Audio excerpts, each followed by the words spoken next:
வாங்கிட்டு வந்திருக்கேன் தெரியுமா? என்னது? கையில இந்த செயினை கட்டுறதை விட கழுத்துல எனக்கு 3 முடிச்சு போட்டு ஒரு தாலியை கட்டுங்க மாமா. கை வீசி நடக்குது கன்னி தேரு, இவ கண்ணால சிரிச்சா ரொம்ப ஜோரு.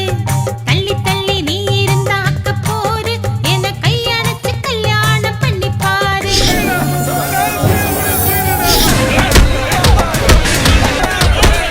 உங்க அண்ணன் திருந்தவே மாட்டானா? எப்பதான் திருந்துவான் அவன்? இந்த காயை புடிங்க இப்படி சுண்டி பார்த்தாரு டக்கு டக்குன்னு கேட்டா அது காய். உன் தலை மாதிரி டொக்கு டொக்குன்னு கேட்டா அது பழமுடா. கொழுந்து கொழுந்து கொழுந்து வெத்தலை எடுத்து வச்சேன் உன் நனப்புல முடிச்சு வச்சேன் உன் இடுப்புல எடுத்துக்கோ வெத்தலைய கடிச்சுக்கோ. வெத்தலைய நான் கடிக்க வெக்கத்துல நீ சனக்க பக்கத்துல நான் இருக்க அணைச்சுக்கோ என்ன கொஞ்சம் அணைச்சுக்கோ.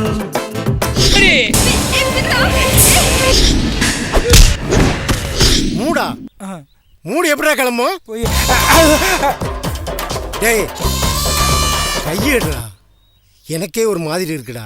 பக்கம் பக்கம் யாரும் இல்ல கட்டிக்கொள்ளவா, மத்தளமா ஒவ்வுடம்ப தட்டிக்கொள்ளவா.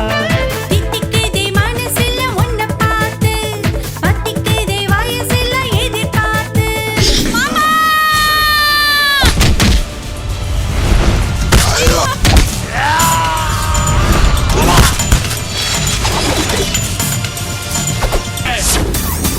லேடி குண்டா பெண்ணொருத்தி தேர போல அசைகிறா, சம்பா கோதுமை நிறத்தை காட்டி பம்பா என்னைய பாக்குறா. ரம்பா போல அழகுல தான் நாளு தூக்கம் கெடுக்கிறா. ஆடி கழிவு விளம்பரமா ஆட போட்டு அலைகிறா. ஆள மயக்கும் பேச்சுல தான் அல்வா கொடுக்க நினைக்கிறா. என்னது? என்ன தண்ணி அடிக்கூடாதுன்னு சொல்றியா? இதுக்கு நீ என்ன செத்து போன்னு சொல்லாம? ஆமாண்ணே, ஒரு சின்ன மட்டை போனாக்கா 50 லட்ச ரூபா வருண்ணே. லைஃப்ல எல்லாம் செட்டில் ஆயிடலாண்ணே. ஆமாண்ணே. எல்லாரும் வெட்டி சாய்ங்கடா.